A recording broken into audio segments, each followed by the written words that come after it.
Mesdames et messieurs, bonjour et bienvenue dans l'émission Nos Racines. Nos Racines est une émission culturelle et patrimoniale qui part à la rencontre des anciens. Dans cette émission, nous échangeons avec deux anciens qui nous racontent des histoires de la ville de Bukavu et de la province du Sud Kivu. Mais également, ils nous narrent leur contribution dans le développement de cette province de l'Est de la République démocratique du Congo. Aujourd'hui, nous sommes sur Avenue Kalehe, dans le quartier Nyalukemba en commune d'Ibanda. Nous sommes à la rencontre de Papa Bashige. Papa Bashige Boniface, c'est l'un des anciens dans cette ville de Bukavu. Il a contribué dans plusieurs actions de développement et il est toujours là. Il ne cesse d'instruire, il ne cesse de donner de son mieux, il ne cesse de se donner pour essayer de contribuer toujours au développement de la province, de la ville et léguer une histoire pour les générations futures. Nous sommes avec Papa Bashige Boniface. Bonjour. Bonjour Papa Bashige Boniface. Bonjour monsieur le journaliste. Comment vous allez? La santé? Bon, la santé, tant mieux que mal. Ah, voilà. Nous sommes ravis de vous retrouver. Ça fait très longtemps. Merci beaucoup. Voilà. Papa Bashige, ça fait longtemps. Aujourd'hui, la Radio Star Bukavu a décidé de venir vous rendre visite et échanger à travers cette émission Nos Racines. D'abord, le téléspectateur, les auditeurs, mais aussi les internautes voudraient bien avoir une idée sur l'icône Papa Bashige que vous êtes. Qui est vraiment Bashige Boniface? Monsieur le journaliste, je vous remercie beaucoup de m'avoir choisi parmi tant d'autres. Mais alors, je vous souhaite la bienvenue dans cette maison. Merci. Papa Bashige est né à Nyangezi, précisément à Molende, dans une famille moyenne, quoi. Je ne dirais pas pauvre ni riche, en 1942. Précisément, le 1er octobre 1942. Il a étudié à Nyangezi même, sur l'école primaire comme l'école secondaire. Et après l'école ses humanités, il est venu s'établir à Bukavu. Je suis arrivé à Bukavu, disons, je pourrais dire que je suis terminé en 1961, mais je me suis établi effectivement à Bukavu en 1962, parce que là, j'avais acquis ma maison à l'ONL. Ma maison propre. J'ai quitté la maison de mon grand frère pour habiter ma maison propre. Après tout ce temps, je n'ai pas traîné pour me marier parce que j'étais déjà orphelin. J'avais perdu mon père quand j'étais en 2e année primaire. Alors, moi, en tant que cadet de la famille, ma mère était restée seule et ma mère m'aimait beaucoup. Je voulais aller plus loin, mais bon, il m'a dit non, il faut d'abord vous marier. Je me suis marié, mais cela m'a donné aussi un bonheur. Le bonheur d'avoir des enfants et le bonheur d'étudier même après, parce qu'ici, il y avait la possibilité d'étudier tout en étant marié. Alors, j'ai fait l'école de cadre et de développement communautaire. J'ai fait l'école des finances ici même. J'ai fait d'abord la PRI au collège Notre-Dame ici, à l'époque, collège à l'origine aujourd'hui. Je suis moi de paragérisme à Bwindi. Et voilà. Avez-vous participé également dans de négociations de paix, dans de grandes rencontres au niveau national pour essayer d'établir sur la paix? Oui, mais j'étais à la conférence nationale souveraine. J'ai dirigé la cellule de Bié-Malaki. La cellule de Bié-Malaki à la conférence nationale souveraine. Et après ça, je suis allé à l'Assemblée provinciale du Sud Kivu, où j'ai patronné la commission économico-financière comme président. J'ai créé des associations telles que les SIGNA, On parle beaucoup de l'homme Group ici, tout ça c'est moi. Je suis de Yangezi. C'est ça. Ça veut dire quoi? Group veut dire que c'est l'intégrité. L'homme doit rester intègre. Ce n'est pas un inventaire des non. On vous demande de rester intègre. De ne pas vous pavaner comme des animaux, de rester tout droit et de respecter les biens d'autrui, respecter les commandements de Dieu, respecter les commandements aussi de la société, parce que la société a ses commandements. Voilà. Et peut-être une question un peu banale, vous, pendant peut-être des années, quel genre de sport que vous préférez? Est-ce que vous avez écoutez, j'étais sportif à l'école, je jouais à l'extrême gauche, et on m'appelait Jacques Dubois à l'école. Alors j'ai toujours préféré le football. Le sport, tout sport, j'ai toujours préféré. Parce que c'est très bon, c'est bon pour la jeunesse et ça détend. L'homme soit de détendre. Et à part que je sois ambassadeur universel de la paix, je suis aussi un dignitaire d'État. Ça veut dire que je suis revêtu de l'ordre national. Alors, Papa Bashige, on vous appelle souvent ambassadeur universel de la paix. Comment est venu ce titre? Oui, mais écoutez, c'est toujours dans le bon vivre, le savoir-vivre. Ce titre est venu, je le sais. Je peux même me demander comment et pourquoi moi-même, ici à Bukavu, à l'époque. Parce que ceux de Kinshasa qui sont venus me collaient ce titre. On nous avait choisi à trois. Il y avait fait Yamlinduka. Il y avait Maman Wanga, qui n'est plus ici, m'a dit la fois passée qu'elle est, je ne sais pas où. Et puis, il y avait mon monsieur Katoa. Et sur place, on a trouvé que Bashige. Maman Wanga était absente. Et Papa Nyamlinduka, paix à son âme, était hospitalisé. Et comme ça, j'ai été moi-même élevé à ce titre d'ambassadeur universel de la paix. Voilà, vous dites que lorsque vous êtes arrivé, vous êtes installé, vous avez pris une maison de l'ONL. On peut savoir comment ça s'est passé. ONL, à l'époque, c'est quel service? C'était les services du gouvernement qui offraient des maisons. Comment ça s'est passé? ONL, c'était l'abréviation, c'était l'Office national des logements. Et on s'est rendu, il y avait un bureau, je suis rendu au bureau, j'ai rempli les formalités. Et on m'a donné la clé de la maison, on m'a indiqué la maison, le numéro, le quartier, et on m'a donné quelqu'un pour aller me montrer. Et on m'a remis la clé, et j'ai pu occuper. Et donc à l'époque, il y avait la possibilité d'occuper les maisons du gouvernement. Non, c'était une société, société, Office national de logement. Donc disons que peut-être le gouvernement avait sa part dedans, parce qu'on dit Office national de logement. Oui. Donc aujourd'hui, c'est la maison Sonas là. C'est ça l'ONL de là. Après. De l'ONL Janda, c'est vers Kadutu.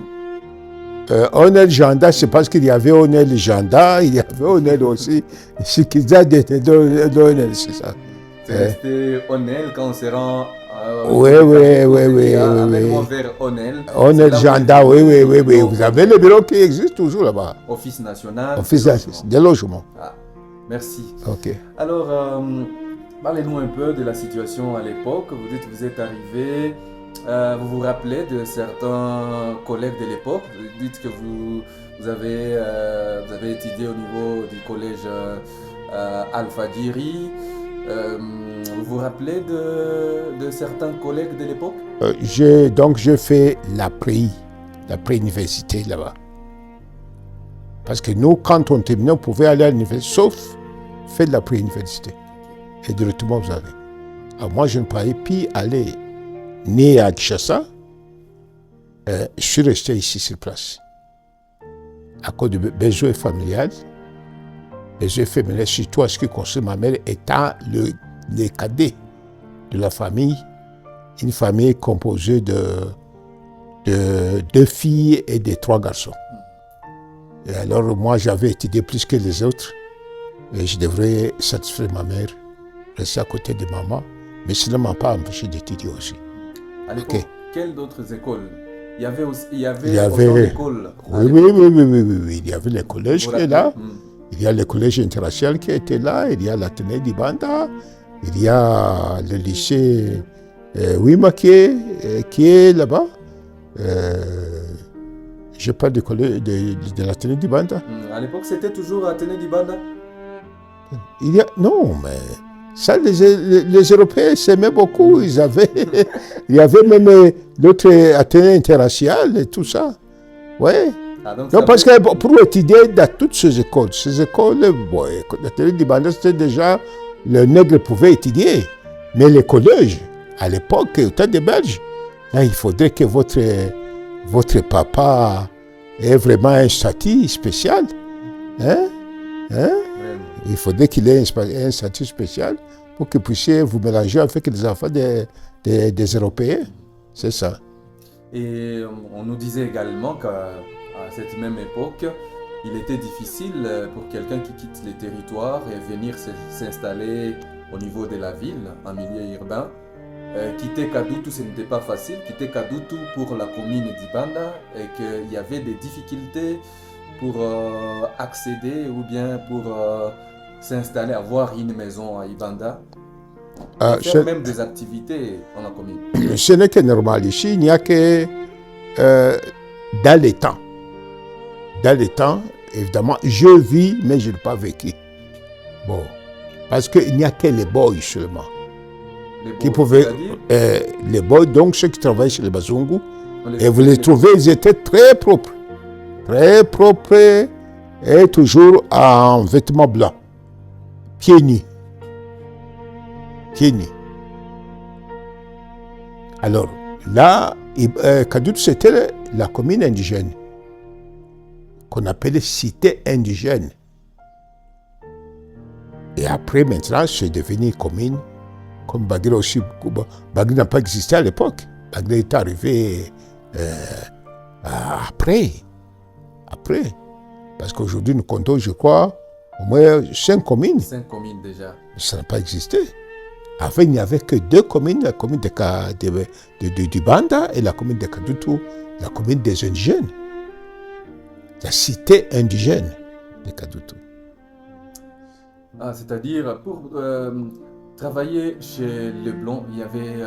donc, lorsque vous travaillez avec les Européens, il y avait des exigences pour travailler avec les Européens? Non, mais il y a ça, c'est sûr, parce que il faut passer des examens, réussir aux examens, et ainsi de suite. Mais parce qu'il y avait les besoins qui s'affichaient, ils venaient quand, par exemple, Nyangesi, il y avait l'école moyenne là. Alors, eux-mêmes venaient recruter des collaborateurs. L'étudiant, l'élève termine aujourd'hui, il a son diplôme et directement il y a l'Européen qui l'attend pour le prendre, étant donné les besoins. C'était ça. Donc, chercher un emploi, ce n'était pas difficile comme aujourd'hui. Parce qu'il y avait les emplois et presque tout le monde, quelqu'un qui est un intellectuel, était directement embauché dans un service, soit bureaucratie, soit enseignement, soit autre chose. Parlez-nous maintenant de quartier, parce que nous revenons sur les communes. Il y avait la commune d'Ibanda et la commune indigène, oui. C'est la commune de Kadutu. Kadutu. Alors, qu'en est-il des quartiers?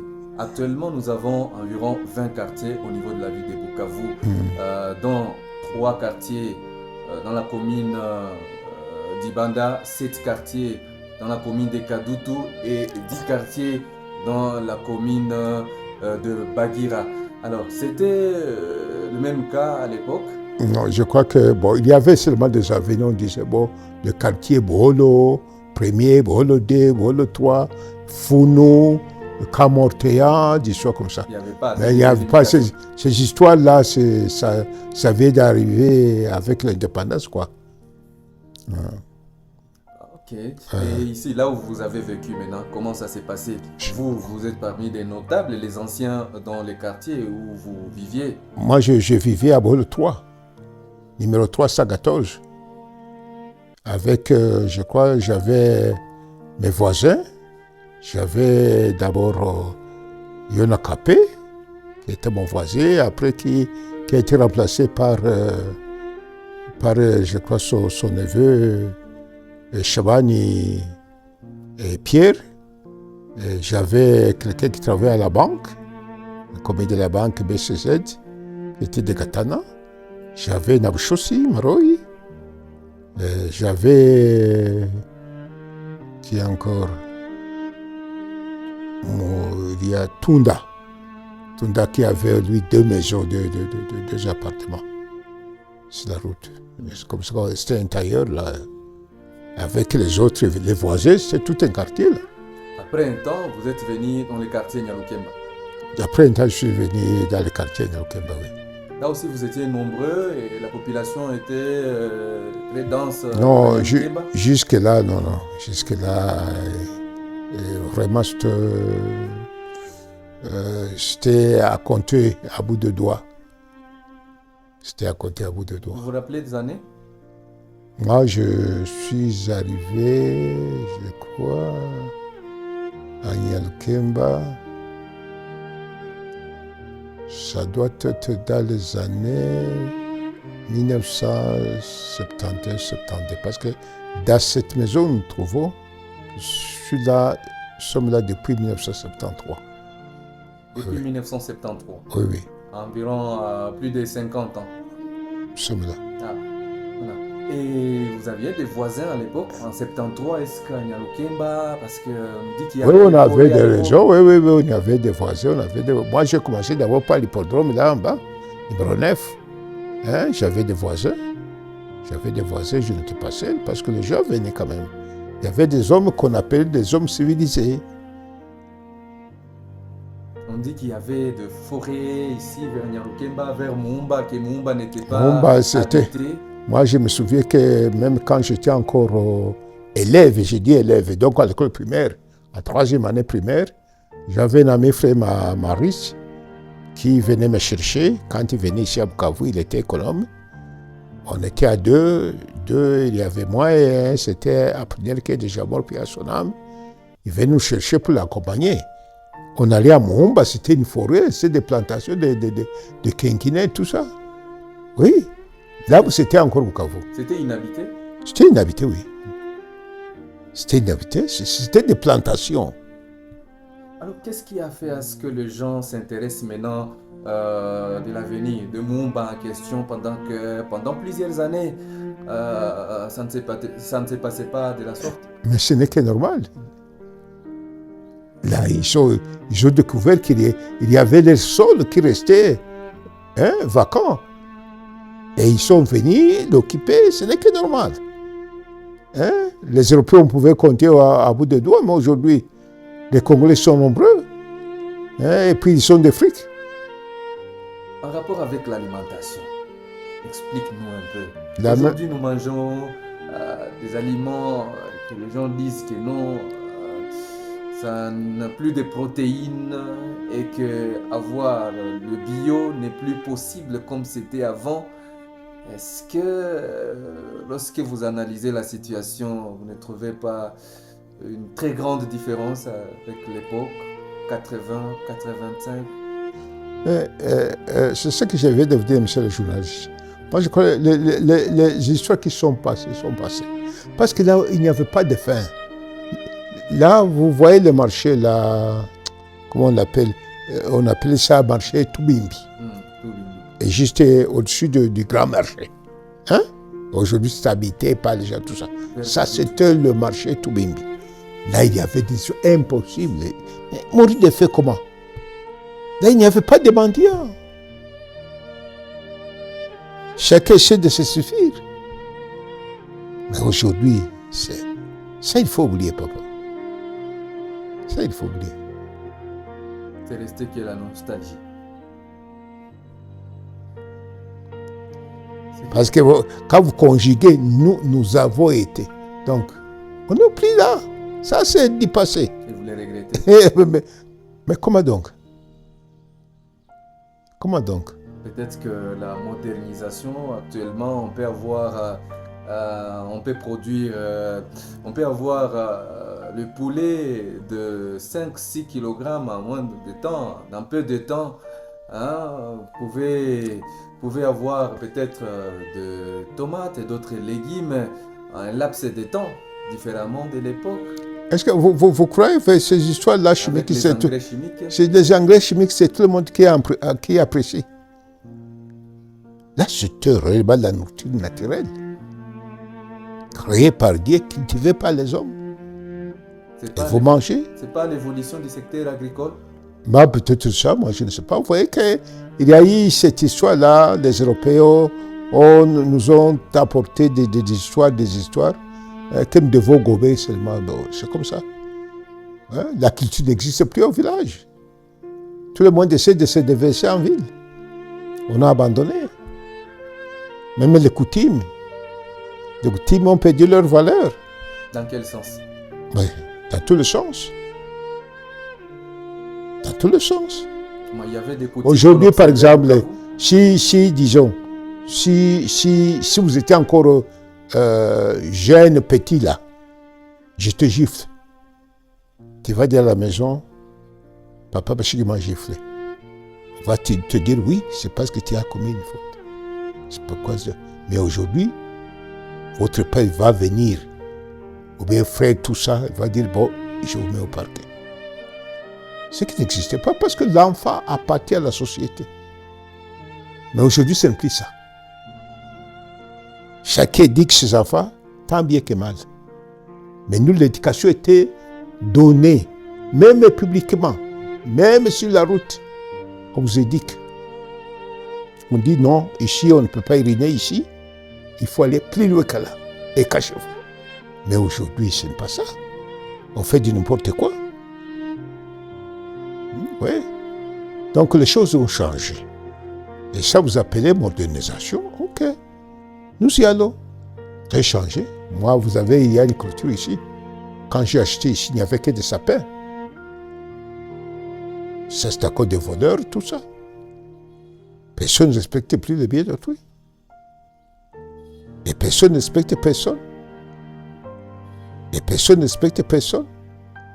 Lorsque vous observez les constructions qui évoluent à Bukavu, à Kadutu, il y a des endroits où on vous dit que non, lorsqu'on rapporte également des glissements de terrain et d'autres catastrophes actuellement, vous pouvez lier ça à la mauvaise construction ou c'est pas la mauvaise construction. Je crois que ce sont nos services.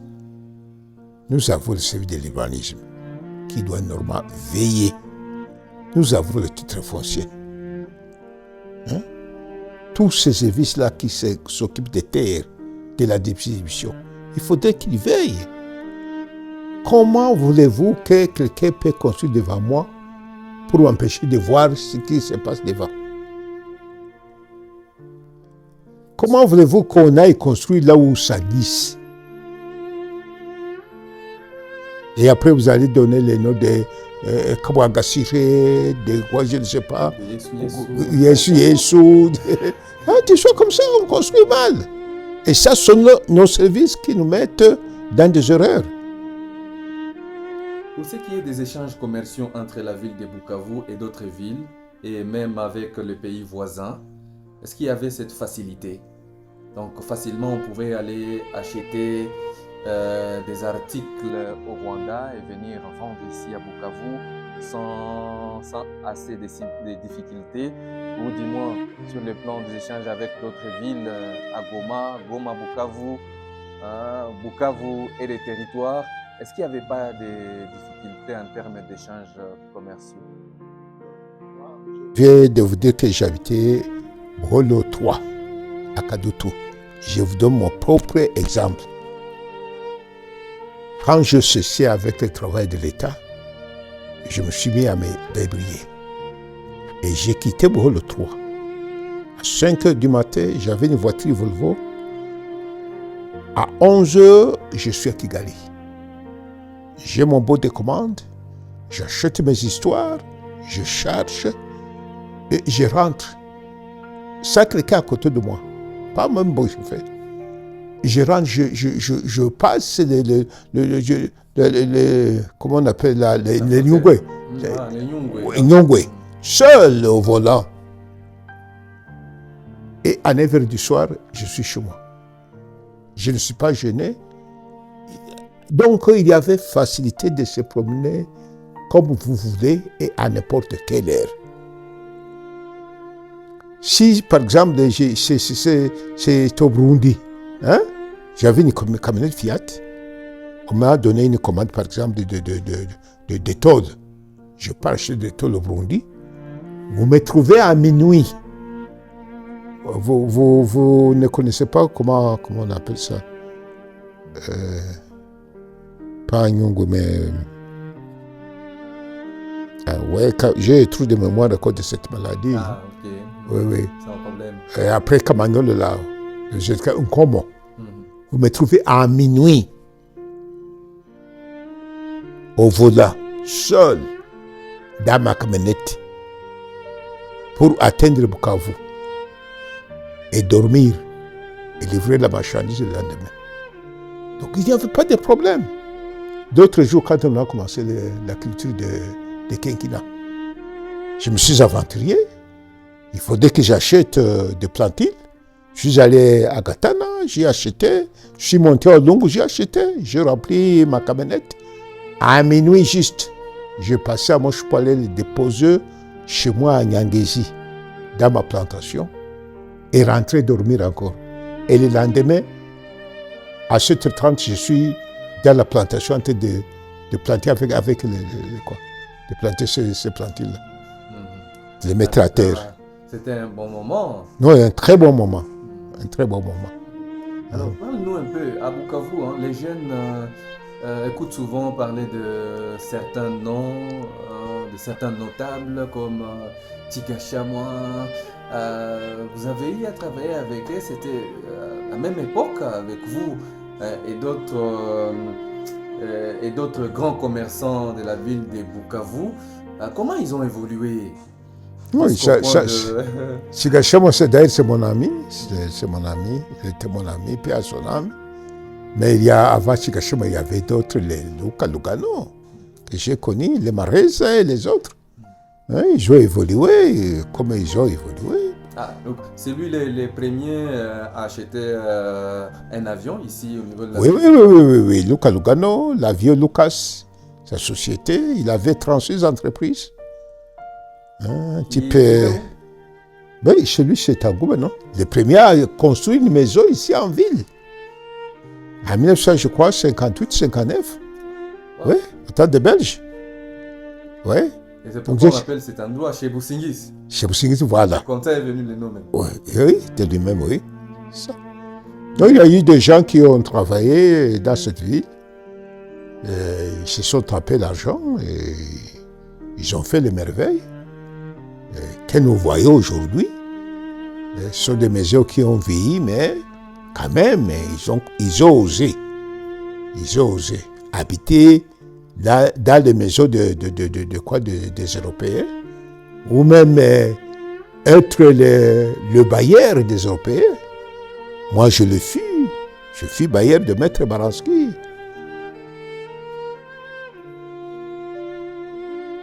Donc, aussi, un Européen était votre locataire. Oui.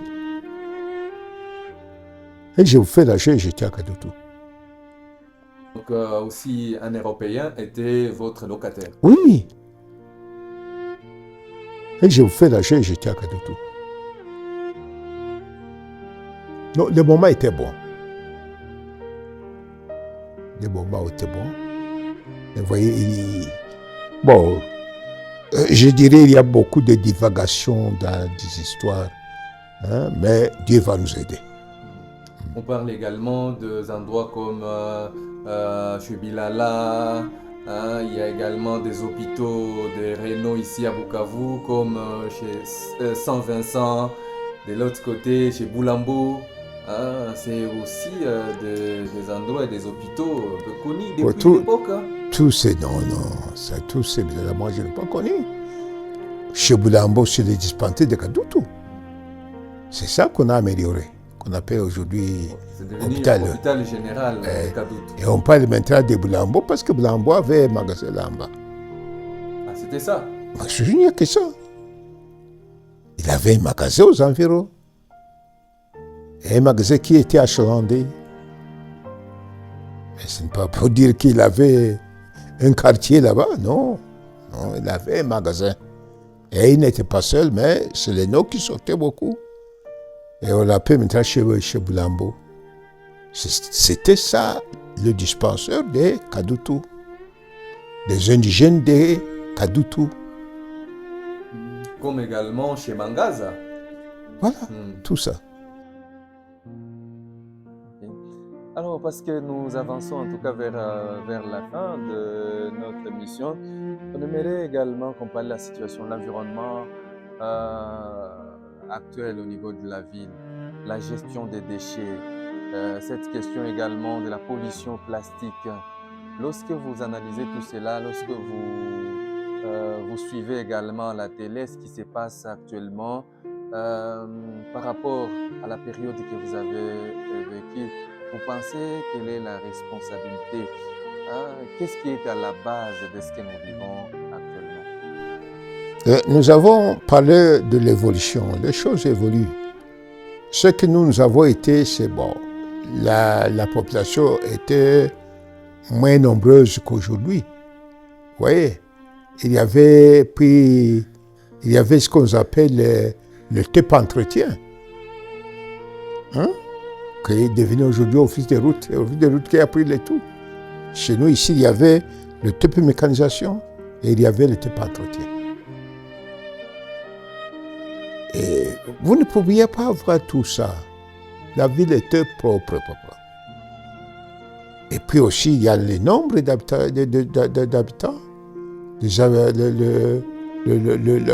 La ville est maintenant aujourd'hui plus peuplée qu'avant. Ça ne peut pas se demander. L'État fait souvent le nécessaire.